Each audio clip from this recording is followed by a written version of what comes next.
நீங்கள் எல்லோரும் நான் வரும் வரை இங்கேயே காத்திருங்கள். இங்கேயும் போக வேண்டாம். கொள்ளுங்கள்.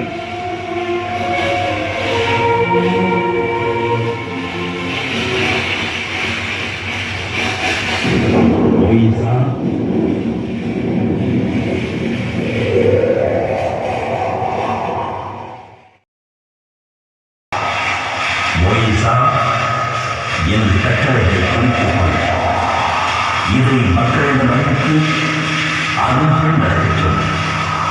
உன் கடவுளாகிய ஆண்டவரின் திருப்பெயரை வீணாய் சொல்ல வேண்டாம். வீணாய் கழிப்போம். 6 நாள் வேலை செய்யும். 7ஆம் நாள் கடவுளின் நாள். எல்லோரும் ஓய்வு கொள்ள வேண்டும். நாம் வெண்மையும் மண்ணையும் 6 நாளில் படித்து 7ஆம் நாள் வெளிக்கொண்டதை நன்கொண்ட ஓய்வு நாள் நாம் ஆசீர்வதித்து பரிசுத்தமாக்கிறோம். பெற்றோரை மதித்து நடப்பாயாக. கொலை செய்யாதிருப்பாயாக. விபச்சாரம் செய்யாதிருப்பாயாக. களவு செய்யாதிருப்பாயாக. பொய் சாட்சி சொல்லாதிருப்பாயாக. இவை போன்ற எனது 10 கட்டளைகளும் இரு கற்பலகைகளில் பொறுத்துக் கொள். ஒவ்வொரு கட்டளை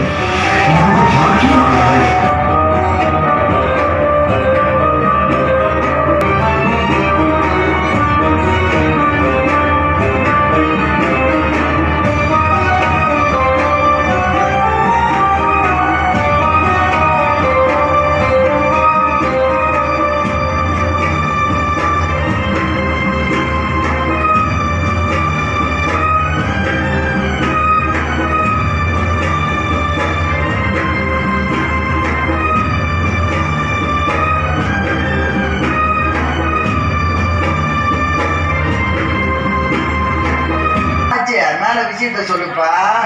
என்ன என்னப்பா இது திடீர்னு இப்படி ஒளிவு வராது? என்னது கண்ணெல்லாம் கூசுது?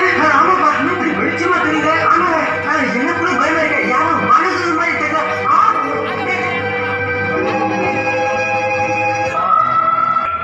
இன்று தாவீதின் ஊரிலே உங்களுக்காக மீட்பர் பிறந்துள்ளார். அவரே ஆண்டவராகிய மெசியா. குழந்தை ஒன்றை துணிகளில் பொதிந்து முன்னிட்டியில் கிடத்தி இருப்பது. இந்த நடுராத்திரில Thank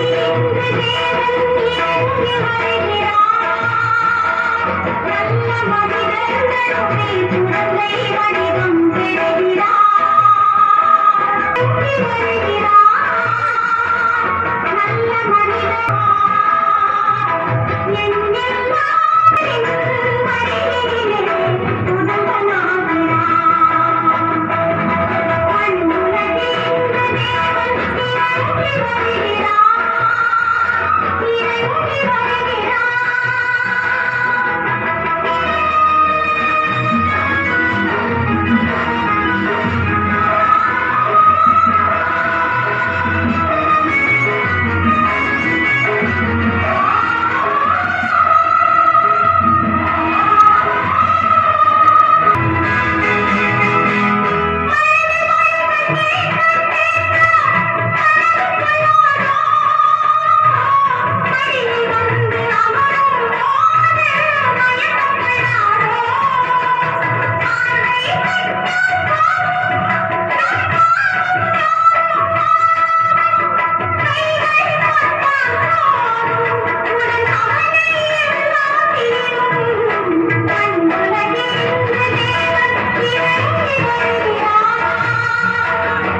உண்மைகளை மக்களுக்கு போதிப்பவர்.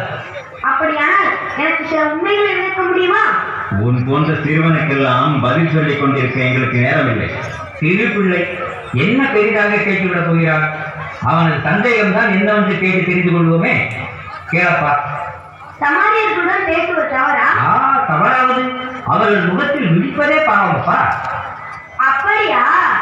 உன் மீது நீ அன்பு கூறுவது போல் உனக்கு அடுத்திருப்பவர் மீதும் அன்பு கூறுவாயாக என்று கடவுள் கட்டளை இருக்கிறாரே.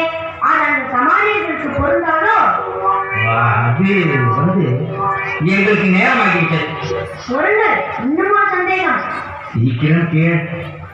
ஒருவன் தன் சொத்தை எல்லாம் கடவுளுக்கு நேர்ந்துவிட வேண்டும் என்றால் கோல்வான், அதாவது காணிக்கை என்று சொன்னால் போதுமாமே.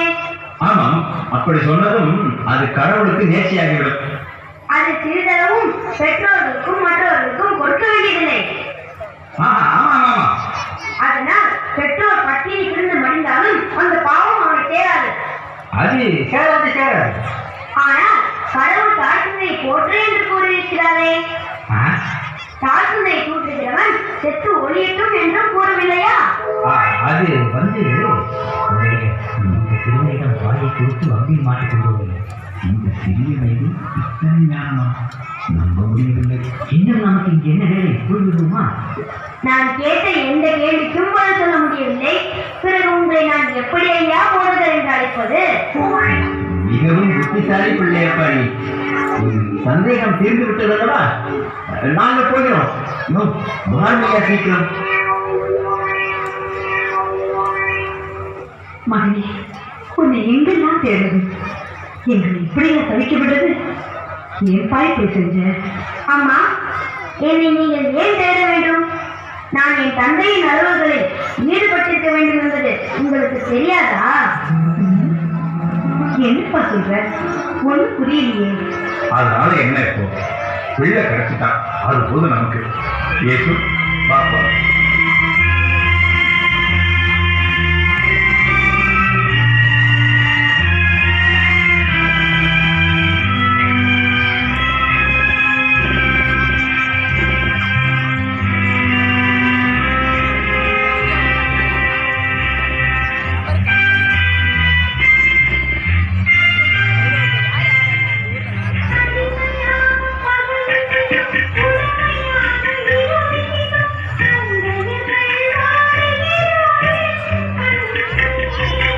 Thank you.